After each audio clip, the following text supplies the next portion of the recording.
Hey, it's Bethany here with Teeps Fam 1. If you're new to our page, welcome to the family. Our family has 3 little kids and we live mostly full-time in our 5th wheel trailer. Some of the time we're in other people's houses, so we actually do like house sitting. We take care of their pets and things so they can go on vacation. But otherwise we're here in the 5th wheel. We decided on the Keystone Cougar 32 VHS. It had a perfect floor plan for us without being too big. But we did run into a little bit of an issue, just like anybody who RVs a lot will tell you. There's always something. So we thought we'd share a little bit. That way, if you're in the same predicament, maybe we can help you out a little bit, because it was really hard for us to figure out the issue we were having.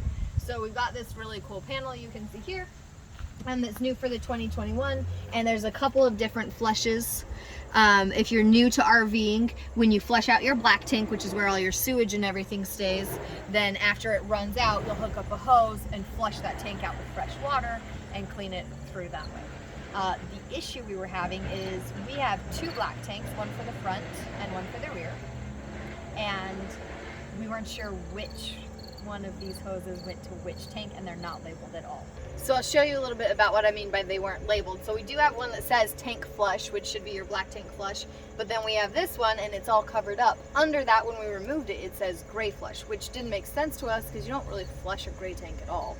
And so it got a little bit dicey. We were afraid the worst thing you can do when flushing your sewage is have your valve closed and then pressurize water through it, because it will literally blow the sewage back up through the pipes into our home. So we were very cautious trying to figure out exactly which went to which tank, and nothing was happening when we hooked it up.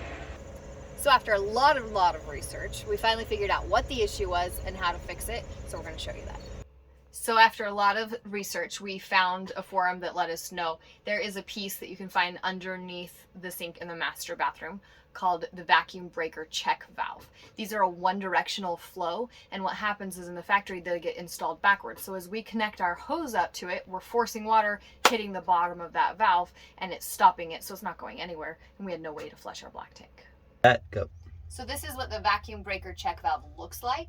As you can see, there's a direction of flow that you can see with the arrow there. This is the one under the master. The valve that you find in the master bathroom is for the front flush, for the front black tank. The one you'll find here in the kitchen under the sink is for the rear black tank flush. So that pressure valve that's on the top, it allows water to flow in from your hose and then out and flush through your black tank. All we had to do was remove that and swap it around to allow that water to flush out through our tank. So if you have your panel that looks like this valve here is directly correlated with this black tank flush, and rinsing your water through is going to be your master bathroom, comes through these 2 here. If you're trying to flush your black tank in the back, then it's this one here, and then your lever for it is in the back, of course. Go ahead and like, subscribe, and follow us along on our adventures as we travel. Next time we're going to figure out the leak in the bathroom.